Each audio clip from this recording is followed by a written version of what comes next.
Why does a need to control become a license to destroy? What level of psychological dysfunction allows a person to systematically eliminate multiple lives in a single night? On a terrifying night in Chicago, July 13, 1966, one man forced his way into a student nurse's dormitory, systematically binding and murdering 8 young women. The crime was a shocking act of sustained brutality that left the entire city paralyzed by fear and scrambling for answers. The evidence of the carnage was unlike anything police had ever encountered, pointing not to a chaotic robbery, but to a prolonged, calculated massacre.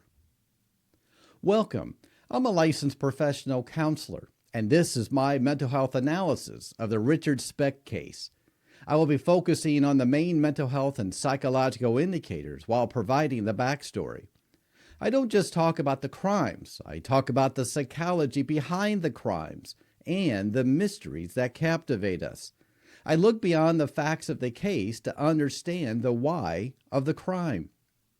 My analysis is based on my speculations. It's not a diagnosis of anyone involved in this case. Richard Speck had several psychological red flags. The first red flag was early emotional abandonment and instability. The root of destructive behavior often lies in a fractured sense of self, and for Richard Speck, that fracture began early. Speck was born on December 6, 1941, and was reportedly close to his father. When his father died of a heart attack in 1948, Richard was only 6 years old. This profound loss at such a critical developmental stage created an early void of emotional security. 3 years later, his mother remarried and the family moved from Illinois to Texas.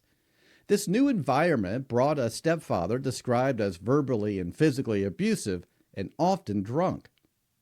What happens to the developing psyche of a child when a crucial source of security is abruptly replaced by instability and abuse? Speck's early life demonstrates a powerful psychological cocktail: traumatic grief over the loss of his father, followed by a sudden relocation and then exposure to an abusive parental figure. When the primary caregiver remarries and the new figure is abusive, the child often experiences a renewed sense of abandonment and helplessness. This early chaos can contribute to a lifelong pattern of insecurity, distrust, and difficulty forming healthy attachments. We see this manifest as early academic struggles and a slide into delinquency and substance use by his early teens. The psychological red flag is the antisocial traits and escalating criminality. Speck's journey into serious crime was not instantaneous. It was a slow, escalating progression indicative of antisocial personality disorder traits. He began drinking heavily and was arrested for the first time at age 13. By 16, he had dropped out of high school. His criminal record before the 1966 murders was extensive, including arrests for forgery, burglary, and a conviction for assault and forgery that led to a prison sentence in 1963. He had demonstrated a history of recklessness, impulsivity, and a disregard for the rights of others. For example, in the months leading up to the murders, he was connected to the rape and robbery of a 65-year-old woman and the fatal beating of a barmaid. How does a repeated pattern of minor crimes, when left unchecked, psychologically normalize the path forward to extreme violence? The consistent theme in his early life is an inability to adhere to social norms and a lack of planning, both hallmark of antisocial patterns. Speck lived a transient life, often working as a merchant seaman, but his lack of social anchoring and increasing substance use amplified his underlying instability. The "Born to Raise Hell" tattoo on his forearm wasn't just a rebellious statement. It was an externalized written declaration of a defiant, destructive self-image, a self-fulfilling prophecy etched into his own skin. The third psychological red flag that we see is a substance abuse as an amplifier of aggression. The night of the murders, July 13, 1966, It provides a crucial insight into Speck's state of mind. He was reportedly high on drugs and heavily intoxicated from alcohol. This isn't a justification, but a psychological clue. Substance abuse, particularly alcohol, often acts as a disinhibitor. For an individual with pre-existing aggressive tendencies and a fractured sense of self, intoxication can lower the behavioral threshold for violence. It allows the individual to bypass the social and psychological controls that would normally prevent such a heinous acts. When does the numbing effect of substance abuse cross the line into becoming an accelerator of underlying pathological rage? Speck later claimed that he had no memory of the events, a common but often disputed claim in cases involving substance use. It points to a state of disassociated aggression. While he was later declared mentally competent to stand trial, the role of drugs and alcohol in the commission of the crime is essential for understanding the intensity and uncontrolled nature of the brutality. It speaks to the mind already struggling to manage intense emotional dysregulation, then stripped of its final psychological restraints. Now for the events on the evening of July 13, 1966. Richard Speck entered the townhouse at 2319 East 100th Street in Chicago's Jeffrey Manor neighborhood, a dormitory for student nurses from the South Chicago Community Hospital. The initial motivation may have been a robbery, an extension of his pre-existing criminal patterns. He pried open a screen to unlatch the back door and, armed with a knife, encountered the first woman.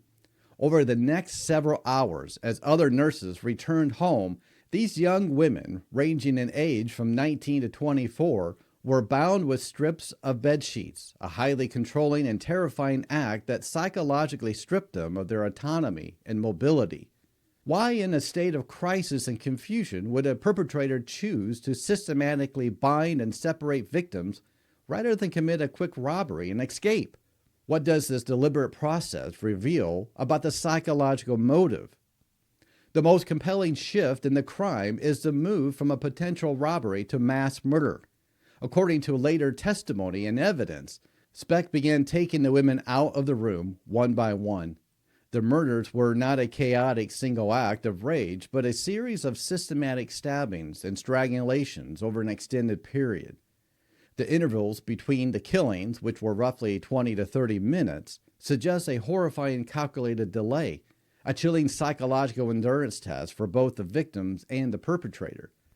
The fourth psychological flag is the psychology of dehumanization and witness elimination. The process of binding the women and separating them before killing them is central to a psychological analysis. This indicates a profound level of dehumanization. By taking the women out one by one, Speck was able to psychologically isolate each act of violence. It allows the aggressor to focus on the victim as an object of his rage or control, rather than an individual with connections in the future. Speck later suggested he began killing to eliminate witnesses after 3 victims had seen his face. While this provides a rudimentary, almost rationalized motive for the escalation, the sheer brutality and the prolonged nature of the attack suggest that the initial practical goal was quickly consumed by a deeper pathological need for absolute power and control. Beyond simple witness elimination, what is the deep psychological satisfaction a perpetrator gains from extending the time between the attacks, transforming a chaotic moment into a methodical execution? The witness elimination motive is a classic psychological defense. It shifts the cause of the murders from the internal pathological drive to an external circumstances. I had to kill them because they saw me. This allows the perpetrator to rationalize the unforgivable acts, temporarily maintaining a semblance of psychological coherence. But the sheer savagery of the methods used, stabbing, strangling, slashing throat in an otherwise routine dormitory, indicates a reservoir of uncontrolled primitive rage that transcended the practical goal of silence. The survival of one woman, Corazon, is an unexpected moment that provides a profound psychological clue into the killer's state of mind. A student nurse from the Philippines managed to hide under a bed during the attack. When Speck eventually left the room, he had lost count of the victims. This failure to account for every person points to a fundamental breakdown in his perceived absolute control. Even in his methodical killings, the combination of intoxication, rage, and the overwhelming situation caused a cognitive failure. What does the failure to count the number of victims, a lapse in otherwise methodical mass murder, tell us about the cognitive state of a killer consumed by underlying rage? The woman's survival was an external crack in Speck's internal world of dominance. Her detailed description of the killer, particularly the Born to Raise Hell tattoo, provided the crucial evidence that led to his capture. Psychologically, this lone witness represented the ultimate betrayal of his attempt for absolute control in an anonymity. The one thing he failed to eliminate, the witness, was the thing that led to his downfall. The woman's courage to crawl out and scream for help the next morning at 6 a.m. forced the dark reality of the crime into light. The sixth psychological red flag is the post-crime behavior and suicide attempt. After the murder, Speck fled the scene and hid out in a Skid Row hotel near the National Maritime Union hiring hall, where he had briefly applied for work. His post-crime behavior suggests a profound state of emotional and psychological distress, moving beyond the initial high of the violent act. He was discovered at the Star Hotel on July 16, 1966, after attempting suicide by slashing his right wrist and left elbow. This suicide attempt can be viewed as a psychological reaction to the overwhelming guilt, fear, or realization of the gravity of his actions. For a person with ASPD traits, this distress may stem less from remorse and more from the fear of capture and loss of personal freedom. Is a suicide attempt following a mass murder a sign of genuine remorse, or a desperate narcissistic attempt to escape the inevitable consequences of a shattered life? Speck's choice to target a transient hotel rather than fleeing the city suggests an errant self-sabotage, a psychological inability to truly escape the consequences of his actions. His own body provided the final clue, the distinctive tattoo recognized by a physician, Dr. Leroy Smith, at a Cook County hospital, where Speck was taken for treatment. He was arrested on July 17, 1966. The fact that the physical symbol of his aggression, the tattoo, became the mechanism of his capture is a significant and perhaps ironic psychological circle. The next psychological red flag is the lack of emotional response. During his trial, which took place in Illinois, Richard Speck offered an intriguing psychological defense, claiming no memory of the events due to being drunk and high on drugs. He didn't confess, but he also didn't assert a clear alibi. He was ultimately convicted on all 8 counts of murder. Speck was examined by psychiatric experts and declared mentally competent to stand trial. This competency assessment focuses on the ability to understand the charges and assist in one's defense, not necessarily freedom from the psychological disorder.